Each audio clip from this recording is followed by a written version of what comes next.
Big ಬಾಸ್ಗೂ ವಿವಾದಕ್ಕೂ ಎಲ್ಲಿಲ್ಲದ ನಂಟು. ಈ ಶೋಗೆ ಕಾನೂನಿನ ಸಮಸ್ಯೆಗಳು, ಪೊಲೀಸ್ ಕೇಸ್ಗಳು ಹೊಸದೇನೂ ಅಲ್ಲ. ಪ್ರತಿ ವರ್ಷವೂ ಒಂದಷ್ಟು ಕೇಸ್ಗಳು ಬೀಳುತ್ತವೆ. ಕೆಲವು ವಿವಾದಗಳೂ ಆಗುತ್ತವೆ. ಈ ಬಾರಿಯೂ ಹಾಗೇ ಆಗಿದೆ.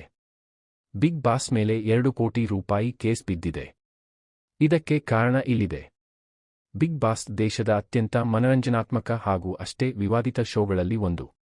ಈ ಶೋಗೆ ಕಾನೂನಿನ ಸಮಸ್ಯೆಗಳು, ಪೊಲೀಸ್ ಕೇಸ್ಗಳು ಹೊಸದೇನೂ ಅಲ್ಲ. ಪ್ರತಿ ವರ್ಷವೂ ಈ ರೀತಿಯ ಕೆಲವು ಸಮಸ್ಯೆಗಳು ಇದ್ದೇ ಇರುತ್ತವೆ. ಈ ವರ್ಷವೂ ಅದು ಮುಂದುವರಿದಿದೆ. ಹಿಂದಿ ಬಿಗ್ ಬಾಸ್ 19ನೇ ಸೀಸನ್ಗೆ ಸಂಕಷ್ಟ ಎದುರಾಗಿದೆ. ಮ್ಯೂಸಿಕ್ ಸಂಸ್ಥೆಯೊಂದು ಈ ಶೋನ ವಿರುದ್ಧ 2 ಕೋಟಿ ರೂಪಾಯಿ ಕೇಸ್ ಹಾಕಿದೆ ಎಂದು ವರದಿಯಾಗಿದೆ.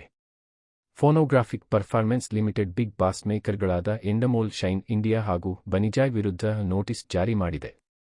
ಅಗ್ನಿಪಥ್ ಸಿನಿಮಾದ ಚಿಕಣಿ ಚಮೇಲಿ ಹಾಗೂ ಗೋರಿ ತೇರಿ ಪ್ಯಾರ್ ಮೇ ಸಿನಿಮಾದ ದಾಪ್ ತೇರಿ ಕಿಮೆಯ ಹಾಡನ್ನು 11ನೇ ಎಪಿಸೋಡ್ನಲ್ಲಿ ಬಳಸಿದ ಆರೋಪ ಇದೆ. ಯಾವುದೇ ಒಪ್ಪಿಗೆ ಇಲ್ಲದೆ ಈ ಹಾಡು ಬಳಕೆಯಾಗಿದೆ ಎಂದು ವರದಿಯಾಗಿದೆ.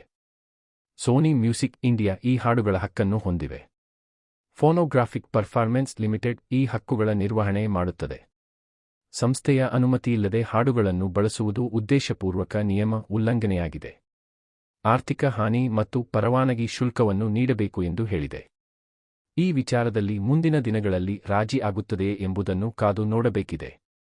ಕೆಲವು ವರದಿಗಳ ಪ್ರಕಾರ ಇದಕ್ಕೂ ಎಂಡಮೋಲ್ ಸಂಸ್ಥೆಗೂ ಯಾವುದೇ ಸಂಬಂಧ ಇಲ್ಲ ಎನ್ನಲಾಗಿದೆ. ಯಾವ ಹಾಡುಗಳನ್ನು ಪ್ಲೇ ಮಾಡಬೇಕು ಎಂಬುದನ್ನು ಜಿಯೋ ಹಾಟ್ಸ್ಟಾರ್ನ ಪ್ರೊಮೋ ಟೀಮ್ನವರು ನಿರ್ಧರಿಸುತ್ತಾರೆ ಎನ್ನಲಾಗಿದೆ. ಹೀಗಾಗಿ ಈ ನೋಟಿಸ್ಗೆ ಜಿಯೋ ಹಾಟ್ಸ್ಟಾರ್ ಉತ್ತರಿಸುತ್ತದೆಯೇ ಎಂಬ ಪ್ರಶ್ನೆಯೂ ಮೂಡಿದೆ.